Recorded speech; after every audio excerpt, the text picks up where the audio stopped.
Back to my channel Shivari traders. நான் சௌமியா சிவபிரகாஷ் பேசுகிறேன். இன்னைக்கான மார்க்கெட்டில் பார்த்தீங்க அப்படின்னா நான் பையிங் ட்ரேட் வந்து என்ட்ரு ஆயிருக்கேன். எங்கே அப்படின்னு பார்த்தீங்கன்னா கேஃபில் பார்த்தீங்கன்னா தெரியும். நான் இந்த வீடியோவில் ஆக்சுவலி ரெக்கார்ட் பண்ணும்போது உங்களுக்கு காட்ட முடியல. இனிஷியலாக மார்க்கெட் ஒரு டே லோ வந்துட்டு வச்சுருந்தது சரிங்களா, பையிங். அந்த இடத்துல நான் வந்து பையிங் எய்ம் பண்ணினேன். எக்ஸாக்டாக அந்த இடத்துல வந்து ஒரு பையிங் கேண்டில் ஃபார்ம் ஆச்சு. ஸோ அதோட ரீடெஸ்ட்டில் நான் வந்து பையிங் ட்ரேட் என்ட்ரு ஆயிருக்கேன். ஆப்ஷன் செல்லிங் தான் நான் யூஸ்வலாக பண்ணுவேன்னு உங்களுக்கு தெரியும். ஸோ 52,000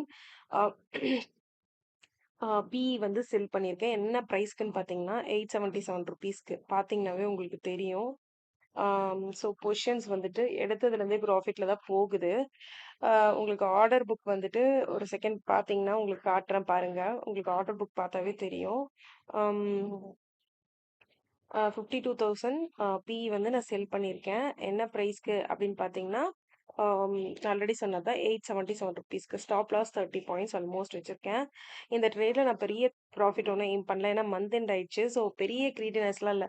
சம்திங் லைக் நான் எடுத்திருக்கேன். செட்டப் பர்ஃபெக்டாக ஒர்க் ஆகி என்னோட ப்ராஃபிட் ஓரளவுக்கு ரீச் ஆச்சுன்னா போதும். ஏன்னா ஓவர் க்ரீடியாக வந்து லாஸ்ட் டே வந்து நம்ம மல்டிபிள் ட்ரேட் எடுத்து ஆல்ரெடி இஃப் யார் இன் ப்ராஃபிட்ஸ் நம்ம அதை வந்து அழிச்சிக்கவே கூடாது. ஸோ இது எப்பவுமே சிம்பிள் ரூலாக இருக்கணும். Not only for last day, எல்லா டேவுமே அப்படித்தான். பட் ஸ்டில் லாஸ்ட் டேங்கும் போது நீங்கள் அதில் கொஞ்சம் ஃபோக்கஸ்டாகவே இருக்கணும். ஓகேங்களா?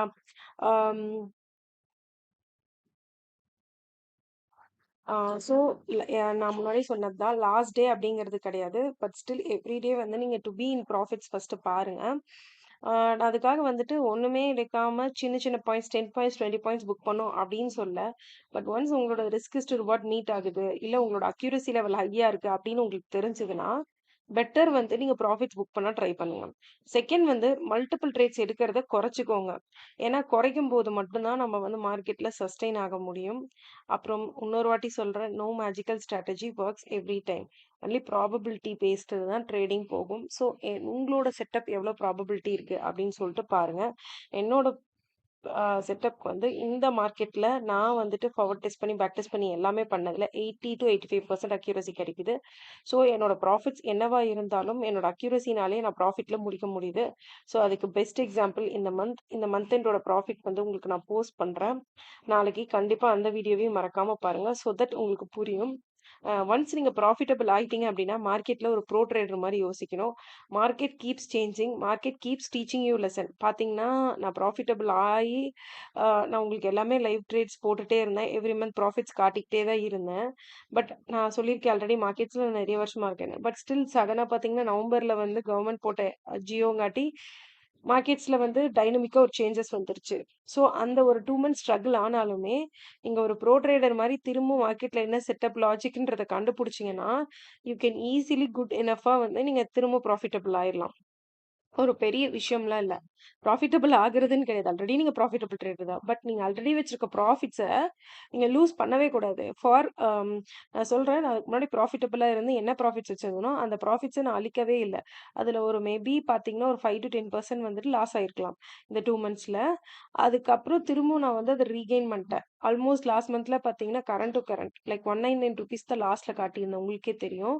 ஸோ இந்த மந்த் பார்த்தீங்கன்னா, நல்ல ப்ராஃபிட்ஸ்லயே முடிச்சிருக்கேன். ஸோ அதுக்கான வீடியோ என்னன்றத நாளைக்கு நான் உங்களுக்கு கண்டிப்பா போஸ்ட் பண்றேன். அதுக்கு பின்னாடி இருக்க லாஜிக்கையும் நான் போஸ்ட் பண்றேன். ஸோ நாளைக்கு மறக்காம 11:00 நம்மளோட எஜுகேஷனல் வீடியோ வந்து பாருங்க. நான் ஷெட்யூல் பண்ணியிருக்கேன். ஸோ அப்படிதான் இந்த ட்ரேட் போயிட்டுருக்கு. ஸோ இந்த ட்ரேட்ல பார்த்தீங்கன்னா, நான் என்ன சொன்னேன்னா, நான் ஒரு பர்ட்டிகுலர் ப்ராஃபிட் வந்தா புக் பண்ணிருவேன். அதுக்காக நான் ஒரு ஜஸ்ட் 10 பாயிண்ட்ஸ், 20 பாயிண்ட்ஸ், 30 பாயிண்ட்ஸ்க்கு பயந்துட்டு புக் பண்ண மாட்டேன். என்னோட டார்கெட் பார்த்தீங்கன்னா, 825 ப்ளஸ் கீழ போகும்போது நான் புக் பண்ணிடலான்னு இருக்கேன். ஏன்னா 50+ பாயிண்ட்ஸ் கிடைச்சிரும். அது வந்து எனக்கு மோர் தென் இனஃப் ஃபார் மீ. ஆம், இப்போ நான் ஆல்ரெடி சொன்னதா, நான் 100 பாயிண்ட்ஸ் எல்லாமே இப்போ புக் பண்றதில்ல. More or less 50 to 80 points. அதுக்குள்ள என்ன ரேஞ்சில் கிடைச்சாலும் அன்னன்னைக்கு எப்படி டே போகுது, என்னோட செட்டப் எவ்வளோ அக்யூரேட்டா, என்னோட பல செட்டப்ஸ்ல அன்னைக்கு இருக்க செட்டப் எப்படி ஒர்க் ஆகுது அப்படிங்கிறத பொறுத்து தான் நான் வந்து ட்ரேட் பண்றேன். ஸோ அதான் வந்து நான் மெயின் தான் இதில் வந்து சொல்லணும்னு நினைக்கிறேன். ஸோ ஒவ்வொரு நாளும் ஒரே மாரி இருக்காது. சேம் டே மாரி. ஸோ ப்ராஃபிட் பார்த்தீங்கன்னா, நான் புக் பண்ணிட்டேன். என்ன ப்ரைஸ்க்குன்னு பார்த்தீங்கன்னா, 823 ருபீஸ்க்கு பார்த்தீங்கன்னாவே தெரியும். நம்மளோட ப்ராஃபிட்ஸ் வந்து புக் ஆயிடுச்சு. அம் என்னோட பொசிஷன்ஸில் பாருங்க, 1600+ ப்ராஃபிட் வந்து போயிட்டுருக்கு. ஸோ நான் அகைன் சொல்றேன், பேங்க் நிஃப்டி ஒரு லாட்ல தான் ட்ரேட் பண்ணியிருக்கேன். ஸோ நாளைக்கு மந்த் எண்ட் ப்ராஃபிட் வந்து உங்களுக்கு போடுறேன் பாருங்க. Thank you friends. இந்த வீடியோ பிடிச்சிருக்கு அப்படின்னா மறக்காம நம்மளோட சேனல் ஷிவரி ட்ரேடர்ஸ் சப்ஸ்கிரைப் பண்ணி லைக் பண்ணிக்கோங்க.